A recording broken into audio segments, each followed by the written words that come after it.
You've landed inside Launch Street, the Business Innovation Podcast, where we interview top innovators out there shaking things up so you can innovate, differentiate, and get further faster. Since you're here, we know you're the type of person that recognizes the importance of unlocking your innovation advantage so you can compete and win. And now, your host, the person that has worked with leading companies like Disney, Procter & Gamble, Aero Electronics, the U.S. Army Research Labs, and Red Robin on upping their innovation advantage, Tamara Gontor. And we're back. Tamara here. Welcome, whoever and wherever you are. Probably in your homes like me. So before we dig into this podcast, I just want to remind us all of something that I think is really important, because in times like this of uncertainty, in times of change and a need or a urgency for adaptation, we turn to innovation, and that's important and right.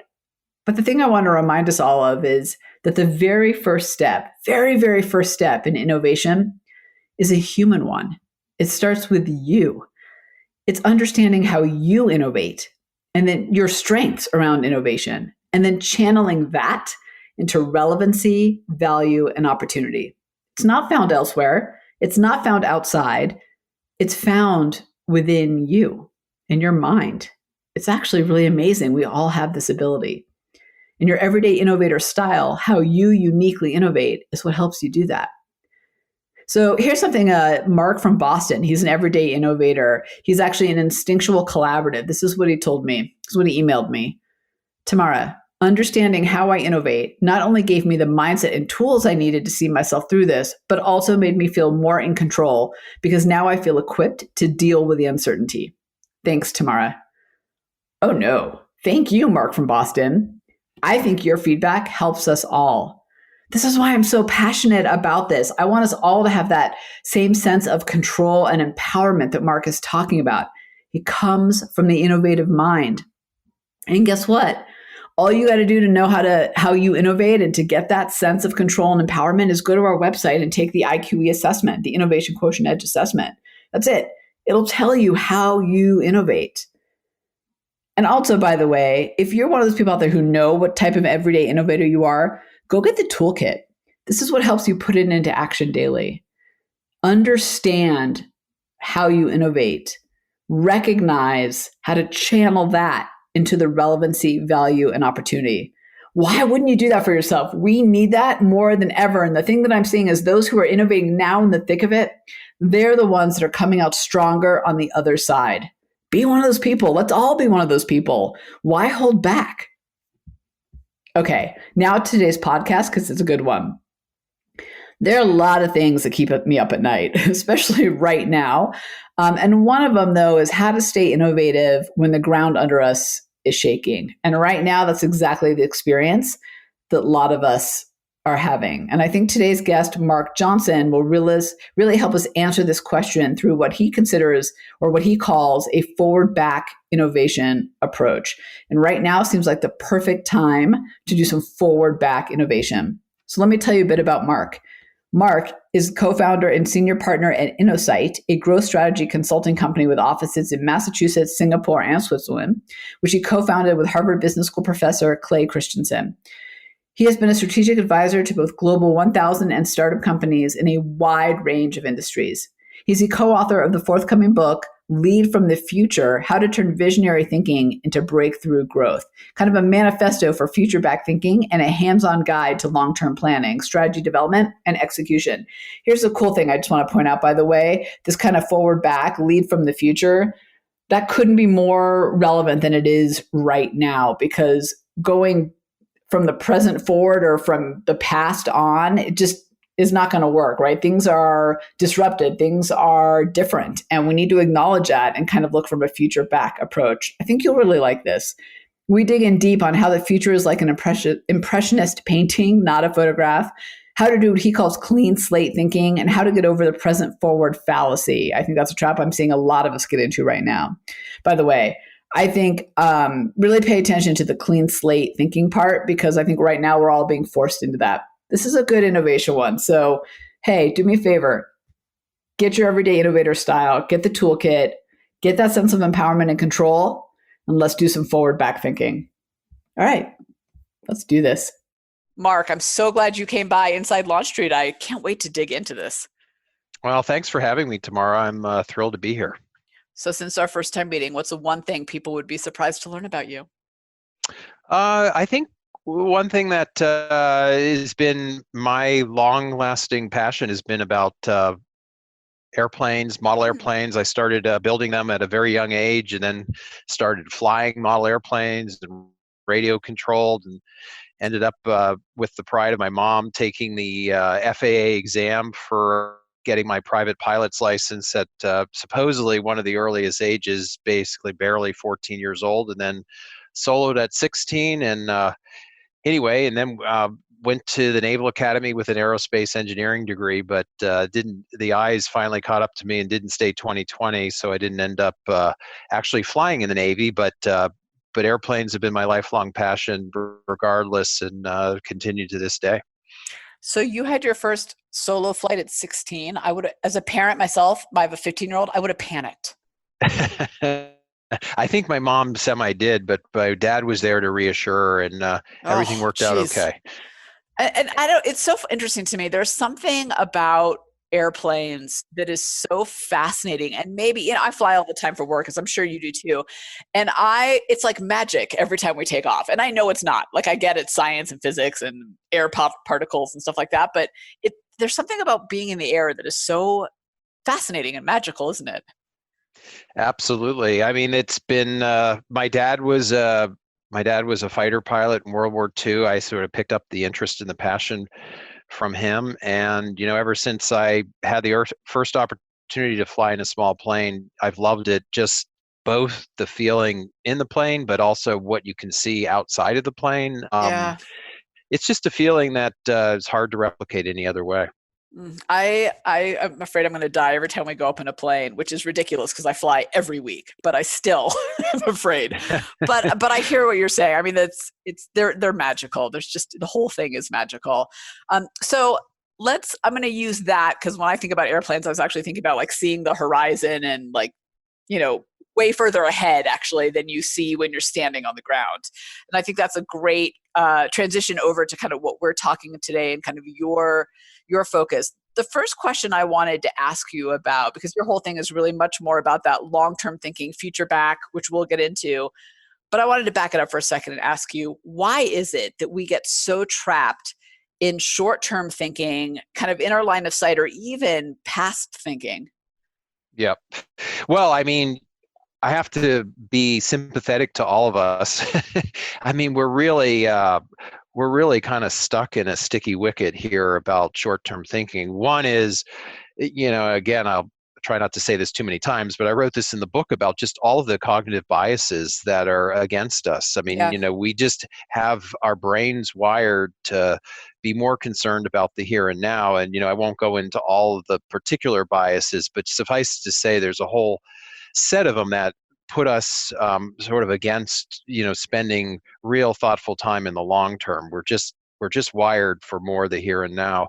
And the second, because we're human beings, the rewards and incentives that are created by human beings only reinforce that. In the financial side, it's the short-termism of the financials, of meeting the quarterly earnings of your public company, that reinforce that. And then there's even what I call ecosystem influences, being sort of tied to hedge fund investors, or not long-term, actually pension funds. All of those end up ascribing to, connect with people and individuals and companies that tend to put them further short term. So I think those are influences that have been around a long time. Needless to say, the biases of individuals, the organizational rewards and incentives, and then what I call the ecosystem rewards and incentives. But what makes it even worse, and I think this is counterintuitive in today's society, is we are bombarded more than ever with information, and technology and innovation happen faster than ever. And I know that's a bit cliche, but the noise of things being more volatile and uncertain, companies being disrupted more easily. All of that volatility and uncertainty actually makes the situation even worse, that individuals and companies end up prioritizing the need to address sort of all these urgent things because the ground's sort of moving under your feet, and so we've become, even in my opinion, more short-term oriented, not less so, in this frenetic world that we live in. I have a couple questions for you on this such important stuff. I want to back up to cognitive bias just for 1 second, or just our mind. And I'm sure, and I don't know if this part is, I skimmed through the book. I don't know if this part is in it, but, I was talking to somebody the other day about Moore's Law and how the rate of change is a big like a very sharp hockey stick.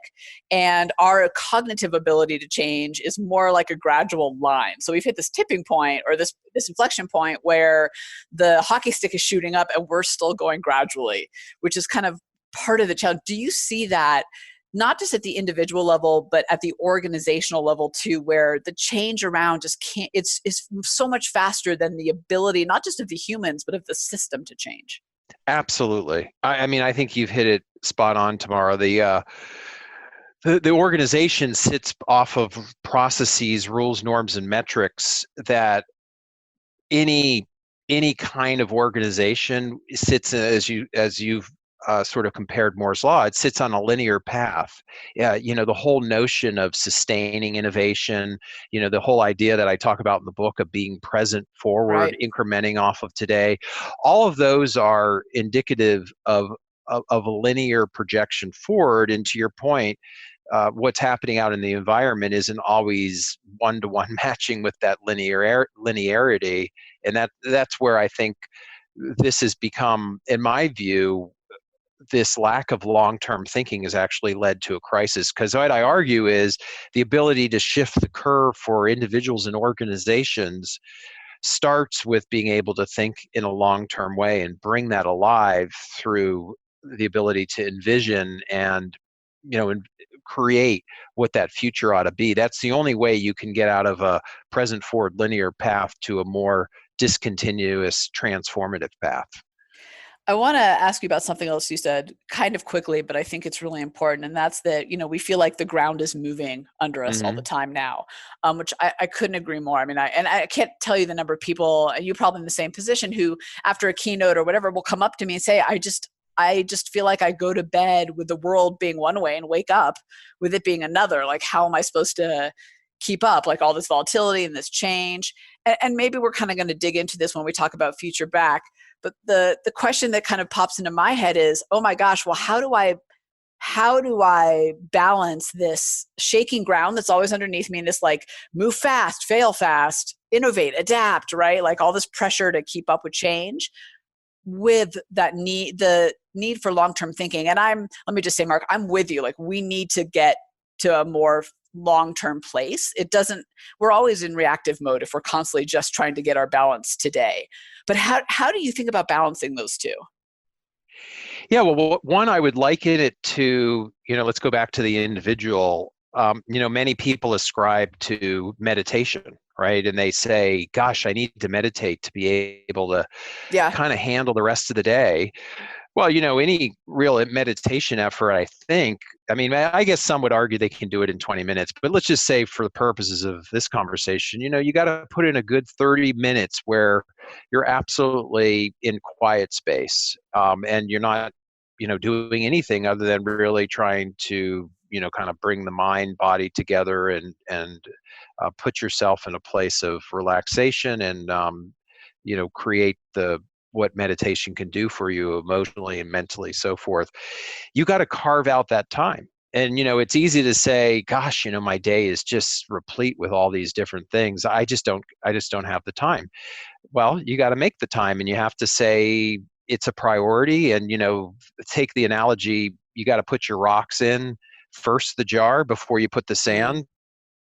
Because if you put the sand in and then the rocks, they're not going to fit. But if you put the rocks in and then pour the sand over it. So how do you think about prioritizing the things that maybe not urgent, because these certainly, anything around sort of planning past the horizon and thinking about the long term will never seem urgent. But the question is is it vital? Is it the frog in the boiling water problem that we might face? So I think the short answer is, how do you get an individual or set of individuals in an organization to realize the importance of having to create this mind share in the space, to think imaginatively, to think out in the future, to think about beyond the core, and give some allocation of time? And I talk about it again in the book, that this is not like going to be ever a 50-60% of your time. I think it's a 10% to 20% allocation of leadership teams' time towards looking towards the 5 to 10 year horizon and trying to be able to formulate a point of view about it, and then what you need to do today. So I think it's about allocation of time, just like we talk about innovation projects, allocating between core and adjacent and Right. new. I think you have to allocate time in a similar sort of portfolio mindset. So it's interesting you say about the meditation. I think you said 20 minutes, right? I'm Uh-huh. laughing a little bit because I had a half an hour between my last phone call and our recording of this podcast. So I did a 17-minute meditation, and now I'm like, oh, Oh, I should wow. have done 3 more minutes. But to your point about finding the time, right? Like that was one of the things where I could have spent 30 minutes doing something else. Right. And I have a long to-do list, but to your point, you do have to prioritize the things that benefit you in the long run. And it's not just about meditation, whatever that is, right? Whatever those rocks are to you. One of the things Absolutely. that you mentioned in your book that kind of got my eyes open a little bit was the present forward fallacy. Mm-hmm. You talk a little bit about that, because that made me pause. Yes. Well, I mean, it's kind of a catchy phrase, right? But what it means is that it's I think the misconception, maybe that's the right word, or as I said in the words, the seductive notion, that an existing business can be extended out in time indefinitely. We just keep incrementing, right? We keep reviewing every year our strategic plan, and we somehow always seem to have that line going upward, right? I mean, you never see business units providing an annual plan that shows that it's in decline, or at least I Right. haven't. No, And there's something else, another way to flip the numbers. yeah, there's some way to flip the numbers. And so, the present forward fallacy is really about, this idea that we're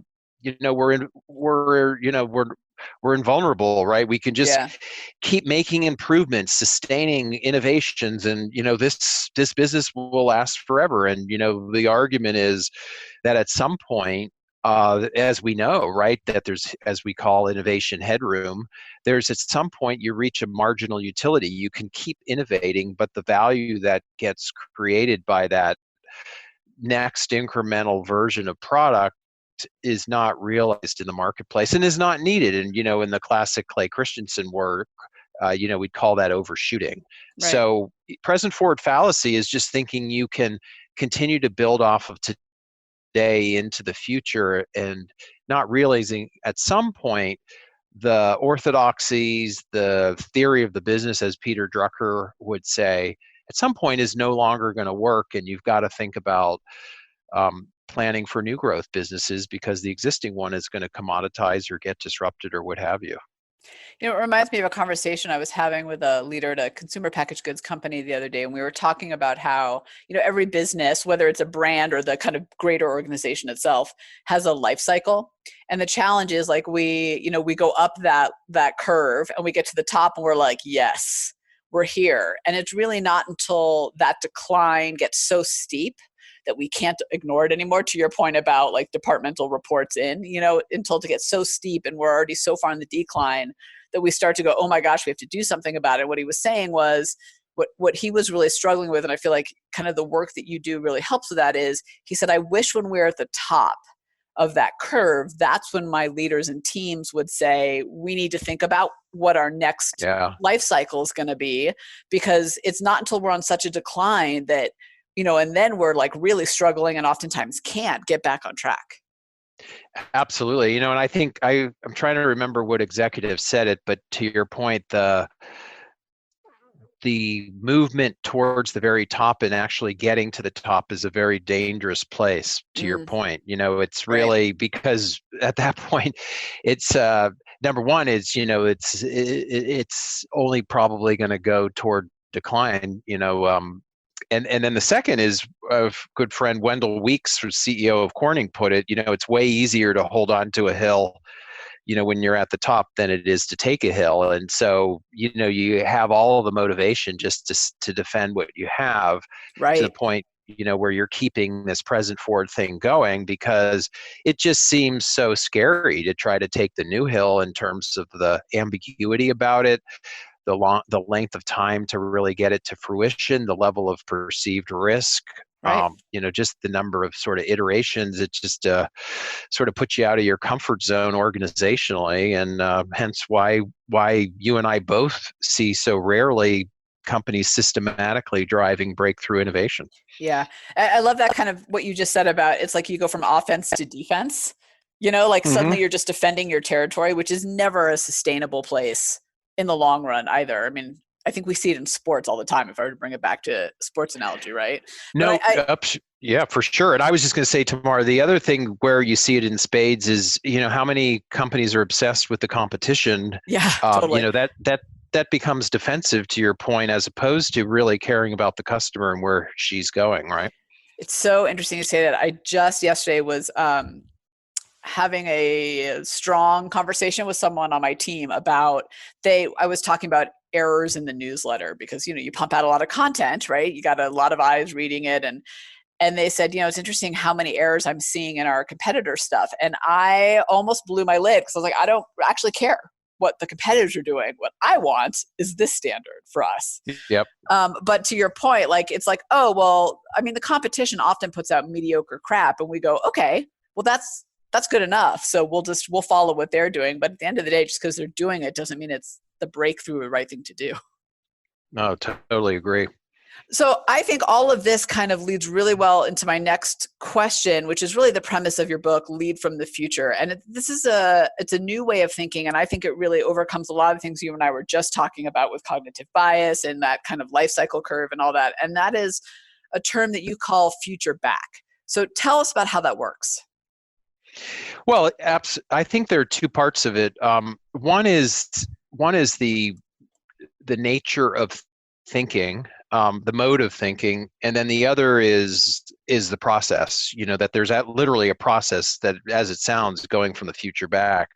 But starting with the thinking aspect of it, it's really about getting ourselves to be able to clear the headspace in the mind. And as you know, that's really critical for innovation, but more broadly critical for being able to imagine the future that isn't necessarily a linear extrapolation from today, and be able to anticipate systematic change. So future back thinking is really about attributes such as what could be as opposed to what is. So we're talking about the art of the possible, and then what do you have to believe for that kind of thing to be true?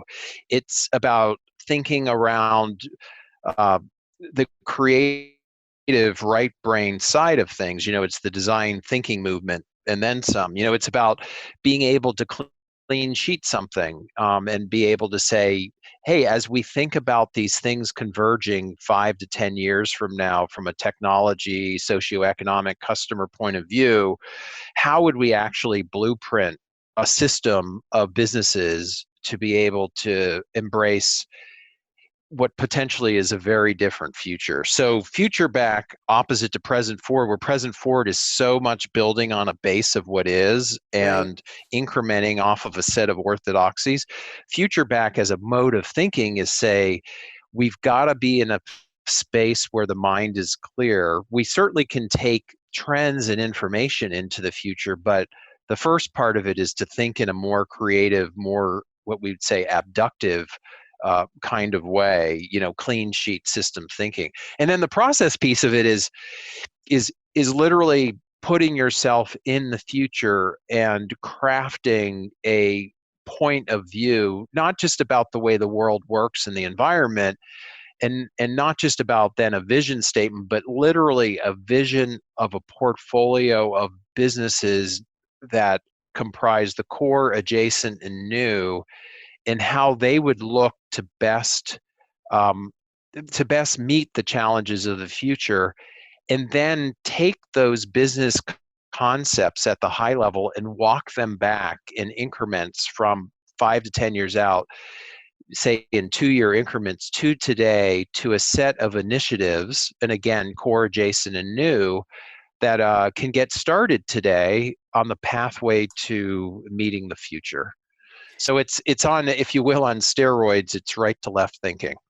So I love it. Here's my question that Sure. I want to understand more, because I love kind of this blank slate or clean sheet. I think you said thinking, and the idea of, hey, let's work backwards. It's funny. Somebody about a year ago told me that same thing about setting my own personal goals. Mm-hmm. About the problem with our personal goals is we say, here's where I am today, what do I do next, versus here's where I want to go, and then work backwards to today.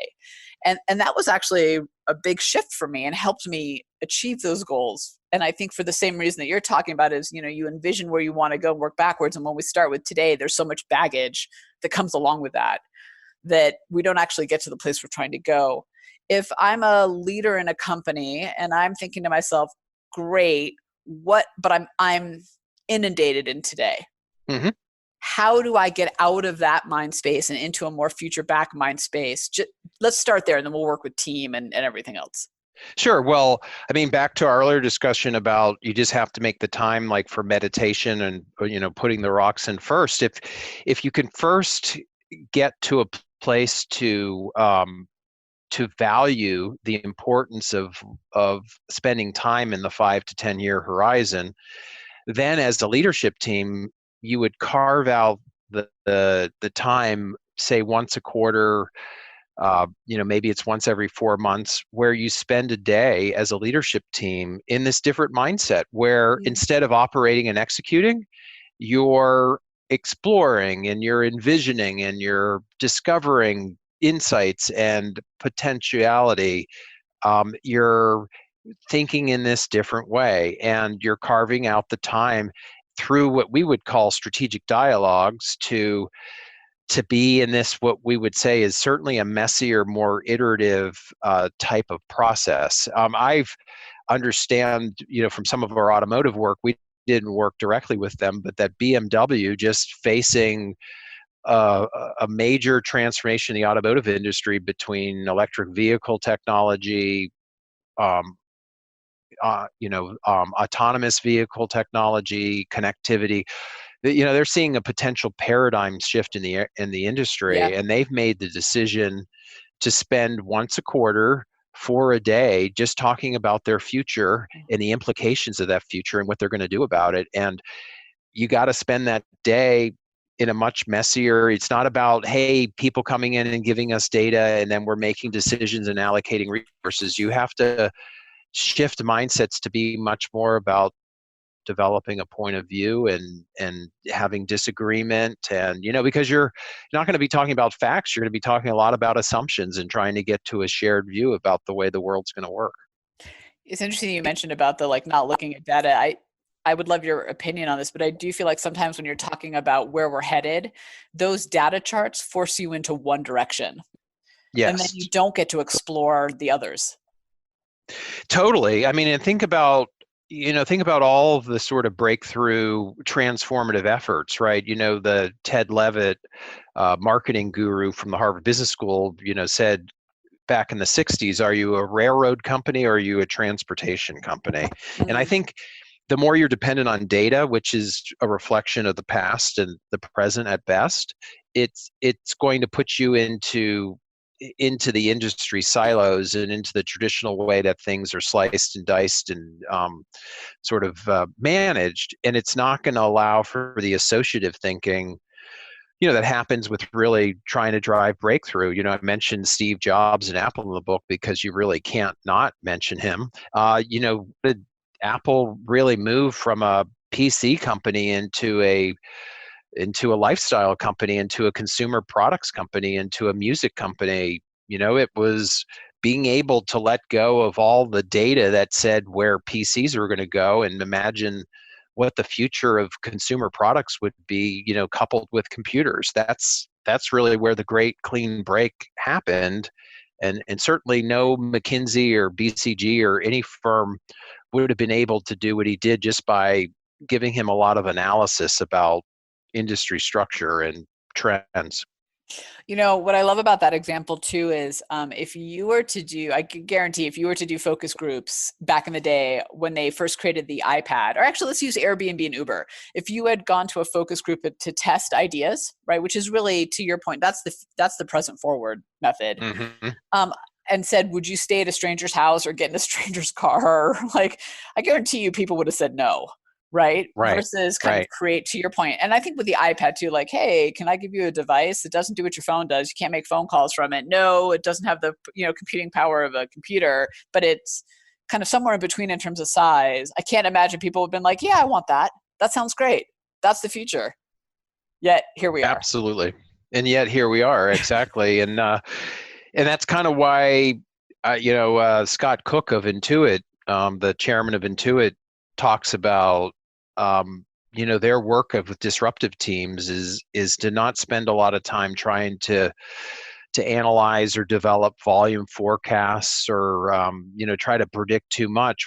What they're really focused on is trying to figure out the strength of an important unmet job to be done or need, and tying that to something that they think can address it, and then figuring out a way, if they can get both of those to be strong, the job is really important, unmet, the need is really unsatisfied, and their opportunity with a solution, then then the best thing that's way better than market research is to actually go and tie it to a customer and see how he or she responds, and then be able to figure out the next step of, can they make a transaction out of it?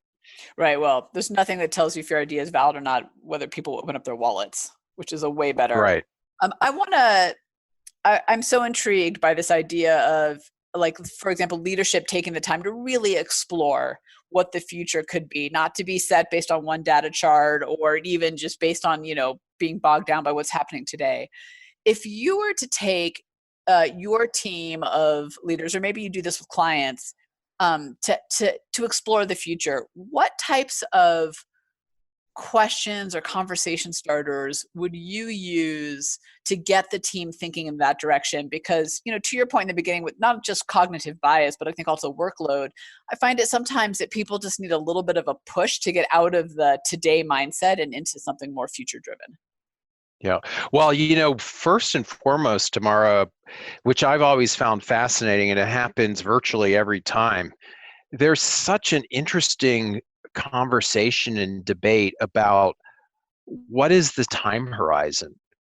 What is the time horizon that gets you past the planning and forecast, traditional planning and forecasting?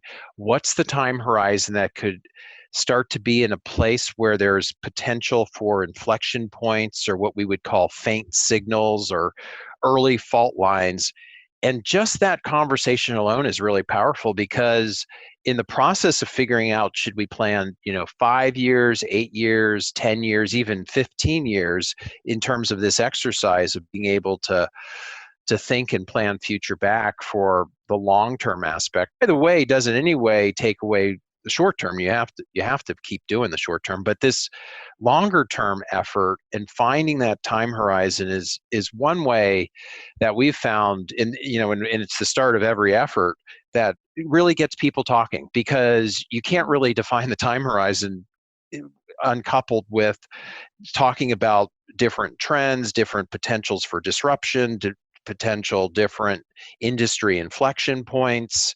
Having that conversation in a systematic way about how all these different things, whether they're technology or commoditization trends or what have you, could converge, and where does the leadership team think that they can start to be converging? And that's the kind of time frame you want to be spending in conversation. And so I'll just stop there, but I think I think, it may not seem like much, but just specifying the time horizon is a very powerful way to get leadership Mm. mindset out of the here and now. Uh, the answer may be no here. Is there a specific time frame is there a minimum, like a minimum speed limit that we say, hey, anything below 3 years, you're going to get trapped in today? Yeah, I mean, my argument, and there are exceptions, of course, but they think they're on the tail end of the distribution on either side. To me, the sweet spot for 98% of companies, I don't know, maybe it's 95%, but is the 5 to 10 year, because our research shows, 80% of companies never get past thinking the 5 years, and there's only 10% that ever think in the 8 to 10 year. I think the space that's really being ignored is this 5 to 10 year. And I think, to your point, minimum speed limit, I think you need at least 5 years, even for some of sort of fast moving software company, with just a few exceptions, to be able to get into a place of discomfort. You want to be in an area of discomfort where there's a lot of ambiguity, where there's clearly uncertainty, but where you give yourself an opportunity to see some things potentially converge. If you're too close in the 3 to 5, you're overlapped with planning that's probably already happening Right. anyway, You're probably and executing on that. you're executing on it, and you've got a lot of noise in the system. I have a good colleague, friend of mine, Bob Johansson of the Institute of the Future. He likes to say it's easier to actually plan and spend time in the 10-year horizon than it is in the 3-year horizon, just because you're out of the noise and you're out of the threats and the intimidation and the parochial interests. Because a lot of people say, oh, well, that's 8 years out. I don't have to feel so threatened because that's such a long time out. And in fact, I talk about some of the benefits of this future horizon. When you get out past 5 years, again, as the minimum speed limit, I talk about it as it silences the distracting noise of the here and now, and it allows you to see those faint signals. And I think, really critically, is expands your scope of vision to really be able to better see those opportunities but that are going to take 5 or more years to incubate and scale. How do you navigate the pushback that I could maybe see from some saying, well, I don't know what's going to happen in 10 years. Like, change happens so fast and it's often surprising. How do you navigate that pushback? So, two ways. One is, by way of analogy, we're talking about an impressionist painting, not a photograph. Mm, So the angst I is like that. coming from oh, how could anybody be so perfect, with clarity and or certainty. We're not, of course, nobody has a crystal ball, but we've seen it time and time again. Building a shared point of view about sort of this rough impressionist painting creates a lot of purpose, and it creates a very specified direction, which is powerful for the organization. So one is to think about it as uh, creating aspiration and inspiration for the organization through this impressionist painting. The second is that it's not a one and done effort. I mean, it's not like, hey, we're going to do this every 5 years. Ideally, you're going to be like BMW and revisit this 5 to 10 year vision every 3 months.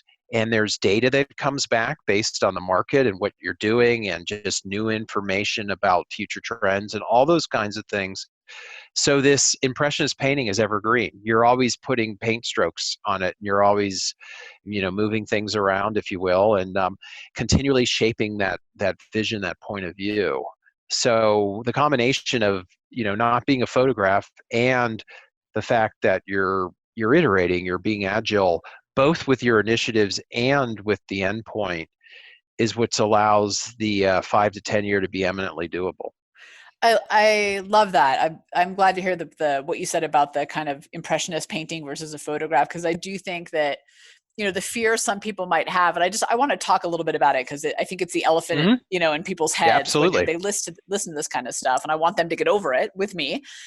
Is that well, now I'm locked into a future plan that may or may not happen because maybe there'll be, let's just use cars as an example, like maybe there'll be a whole different breakthrough in autonomous Right. cars that I would have never envisioned coming from left field. But what you're really Right. saying is this is about constantly looking to the future. And I would have to imagine that you've seen with your clients that it's also about creating the future you decide, which I think often when we look Yes. at the brands and businesses we love, they've created something that we've then said, yes, I want that. It's not that they just followed with us in step.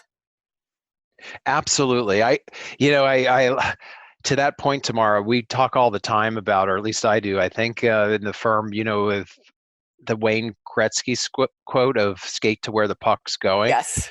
But to your point, the better way to say it is not just skate to where the puck is going, but how do you help shape where the puck should go? Right. And that opportunity only comes if you're looking out to where the puck can be anticipated, and then being able to do things to help influence where what that puck's path is going to be. So I think, to your point, there has to be an urgency to change our mindset that this is the problem. So many people say it's a fool's errand. You can't predict the future. I'm not going to be around. If you want another example, to take the flip side of this and say that this is no better a solution. So, I've worked with defense manufacturers, defense contractors, and when they were trying to get beyond their, government programs, defense programs, and get some added growth outside of defense, they said, well, where else can we go? And they started to go into the energy sector, and they said because they're big, the big capital investments, were great at program management of large scale capital efforts, and so they went into it just based on that, but they had no vision for it. They just sort of said, well, this is the next best thing. That was classic present forward. And so many of those efforts have failed because they were never behind it in terms of what's really going to be the anticipated value proposition of this. How is this going to really mesh with our business in the long term? And so absent being able to think out there, that's not a better solution to do a Hail Mary for some breakthrough idea in your portfolio that's built off of today. I mean, this is about is taking and coming up with a better informed view about that portfolio of innovation initiatives and doing it from the future back as opposed to from the present forward, which is not a better way to come up with breakthrough initiatives. I can tell you without any doubt. Yeah, well, as you said in the beginning, right, that's what just leads to kind of, trying to out better, right? I call it the ER trap. It's like, I'm going to be a little bit better, stronger, faster, smoother, whatever. And that just clutters the marketplace because everybody else is doing it too. Absolutely. I wanted to ask you about something I saw on your website. It was just 3 words that came together that actually kind of spoke to me as a way to get into the future back mindset, which was, you had this longer sentence, but the 3 words were clearly, creatively, and expansively. Will you talk about how those 3 things come together to create that future back kind of mindset or approach to work? Well, I think it ties nicely to the important mental process or learning process or mechanism which enables future back thinking and method or process to work. And that's what I basically describe as the learning loop. And what the learning loop is about, that this iterative process where you start with exploration. What assumptions can we make about the future, for example, and begin to build a point of view, a foresight, if you will, about fault lines and faint signals and all those kinds of things that come through debate and discussion. And after you've done exploration and you've created, if you will, some of this clarity, the clearly part, then it comes the creative juices to say, okay, this is the assumptions we're making about the future. What does our enterprise future state need to look like? That's the envisioning part of this learning loop. So explore, envision, and then discover. And discover, I think, would be to then be able to get real knowledge and insights. And the discover part is, how do we experiment on our future today? So what are the seeds that we plant today that mitigate risks, that we start moving in that direction of our intended future, starting small, starting in a way that we can test and learn. So this explore, envision, discover loop is the future backside of thinking and doing versus the operate and execute of present forward. And what we have on the website isn't necessarily, directly coming from the learning loop, but that's the way I think about it, is that being able to do things clearly, creatively, and expansively requires a different way of learning, this learning loop of explore, envision, and discover. And the last thing I would say about it is it's best done through conversation, dialectically, through being able to talk back and forth in a very egalitarian and a very debate, sort of diverge, converge way to really tease out, a shared point of view, an alignment, and an understanding about, how you would be able to create the future and own it. I would love an example around, you said experiment on the future today. I'm assuming there's a comma in there, comma, today. Yeah. Yeah. So I'd love an example of that, because I think that's a part where a lot of us struggle with, okay, I know I want to head there. I think that's the vision, but I need to know, is that even right? I mean, not that we can get certainty, right? To your point about the Impressionist painting, but I'd love an example around that, because I think that's the place where we could all use some help. So let me give you two. I'll give you a Yeah. quick one and then maybe a more in-depth one. So the quick one is the sort of the well-known example back to Steve Jobs and what happened with Apple. But it's so powerful because what he did with his team is to look 10 years out in the year 2000. And the long story short is he envisioned what he called the digital hub. Basically, the computer could connect to all of these future consumer devices, which he shared publicly as consumer devices that other people were making or other companies. What he didn't share was he had a vision that they could actually get into the consumer device space themselves with the iPod and the iPhone and the iPad, right, and so forth. And so the example there is Steve Jobs and his top lieutenants envisioning 10 years out this digital hub and then some, and then walking it back. And as we know, it started in stages. It started with the iPod. The iPod actually started without iTunes, but then iTunes services were added, and then the iPhone in 2007, and then the iPad in 2010. So there's one quick example of envisioning the future intuitively, with his team. He didn't have future back language or whatever, but the method was to look in the future and then walk it back and then start with a set of experiments, starting with the iPod. And, there were plenty of bumps in the road along the way. A piece of work that we've done that we're very proud of, and proud of the company for doing it, is Johnson & Johnson and their Janssen Pharmaceuticals division. They're a pharmaceutical manufacturing company that's all about treating diseases, and it's all about the pill. The tremendous here and now problems and tremendous pull that everything's kind of got to be about that business model. Well, their leader in the R&D side said, we got to get out of just making the pills to treat people after the fact. What about if we could prevent diseases in the first place, or intercept the progression of a disease before it really manifests into something horrible? So long story short is what Bill Haidt and his team at Janssen did was in 2014 to look all the way out to 2030 and look at the convergence of a set of technologies, both diagnostic as well as in the medical device space, from a treatment side, or sort of an intervention side, and think about all of those converging and come up with what was called a world without disease vision and a disease interception strategy.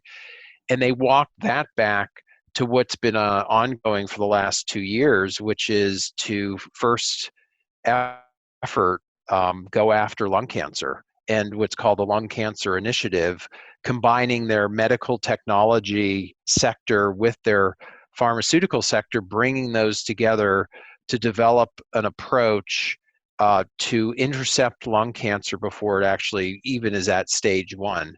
And there's been a lot of progress, and it's all about having crafted that strategy from the future back and implementing it through this initiative that starts with the Lung Cancer Initiative. It's interesting.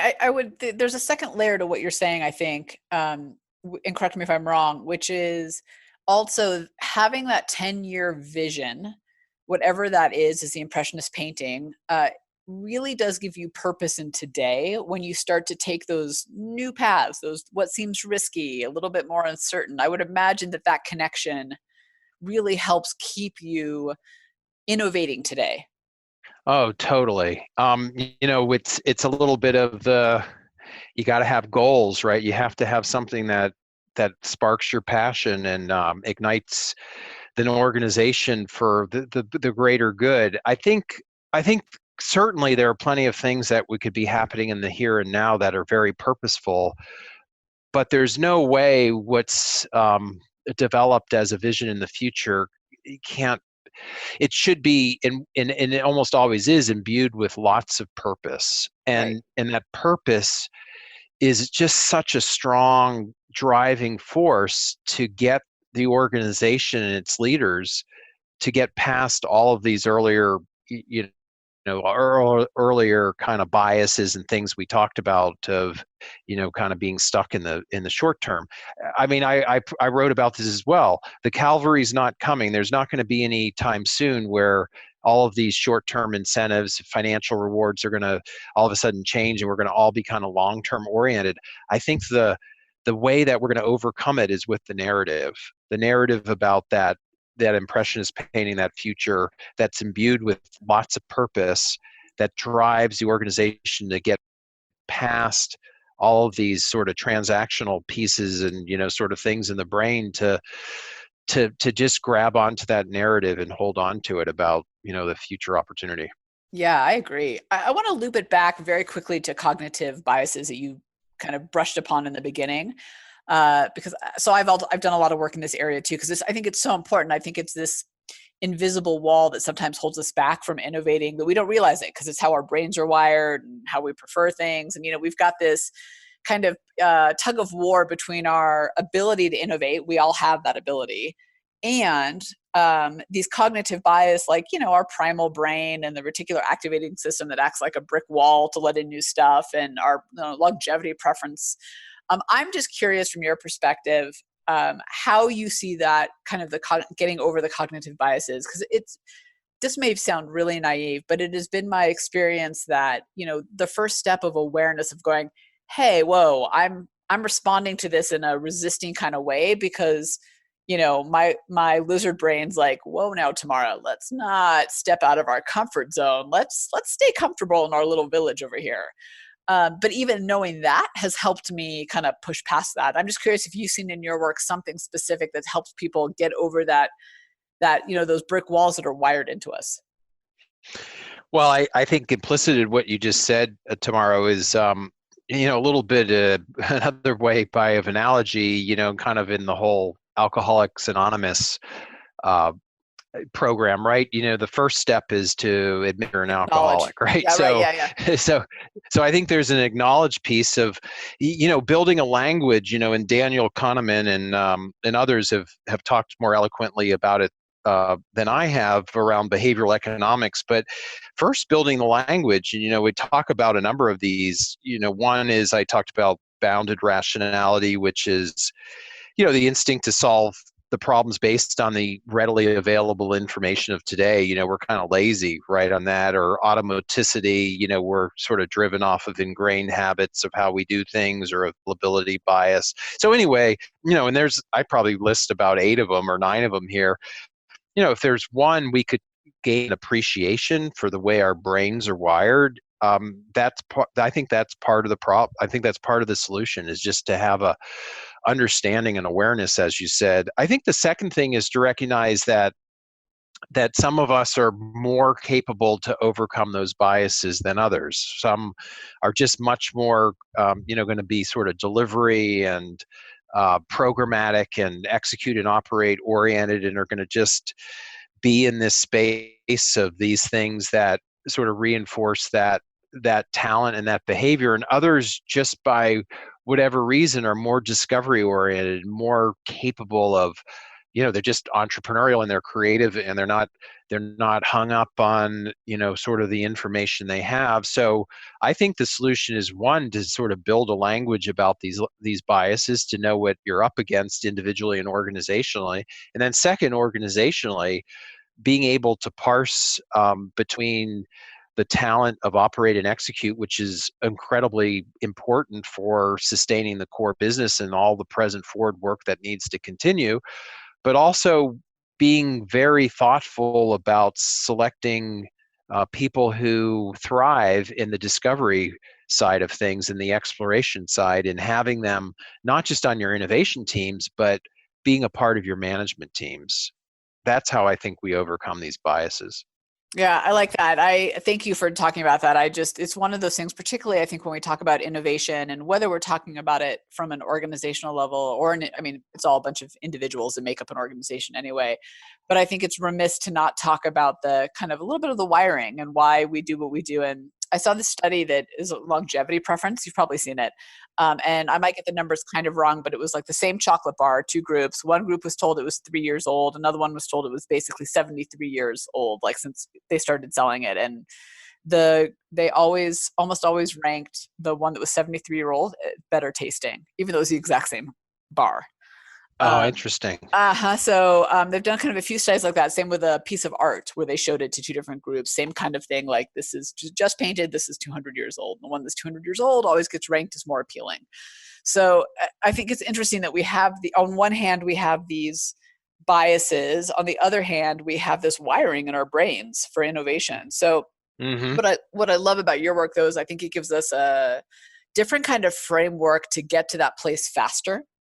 Kind of going future back to your point, I think forward facing is so laden with I envision all these kind of like ball and chains on you when you're doing it that way. Well, and that was the other thing, that we use this as, if nothing more, as a technique to, it's just a mechanism because of all of this, all of these biases and all of these difficulty. When you look out 5 to 10 years, as I mentioned, I think it's kind of playing a trick, that it seems less risky, right? It allows people to be more comfortable in their conversation, as opposed to, if we were trying to have this, closer in and trying to think about this more creative mode, then it would be up against these biases in an even stronger way. Yeah, I agree. And I think from what I'm hearing from you, I think as my takeaway from this is one of the keys, I think, in kind of going future back is really giving myself permission to not overanalyze every thought that I have, and just be a little bit more expansive, at least in the start, of what the possibilities are. I think it's very easy to like put today's judgment on tomorrow's thinking too soon.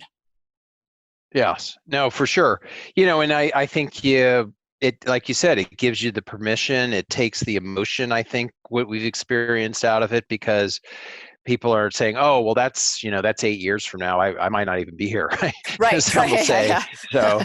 So they don't feel so threatened, right? And so we find that it just creates a safe space too, to be able to say, "Look, we're not going to try to do everything at once. We're talking about this is 8 years. We'll then talk about how would we get from here to there, and we got to do that in a staged, risk mitigated way."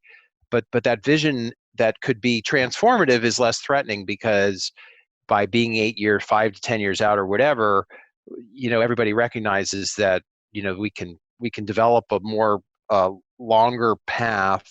We can slow things down, as opposed to if we talked about something transformative and we talked about it 2 years out, people go, holy cow, we're going to break the business, right? This is a revolution. We want to try to make it an evolution, not a revolution. I love that. All right. I can't believe we've gone so far over time because this was so good. So to wrap up, where can people go to learn more, get the book, connect with you?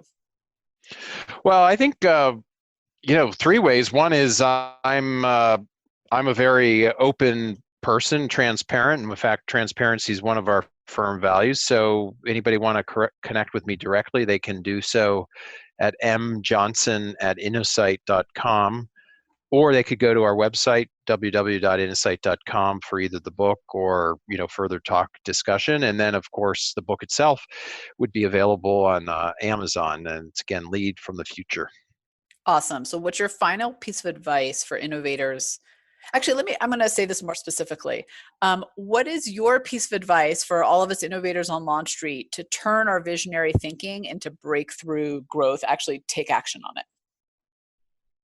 Well, I think my final piece of advice would be, do not be afraid of the 5 to 10 year horizon, and put yourself in it and live in it for at least some portion of time, and be surprised about how many ahas come out of spending time in that future, and recognize then that there is a way to walk it back and to get started with a set of experiments to bring that exciting future alive.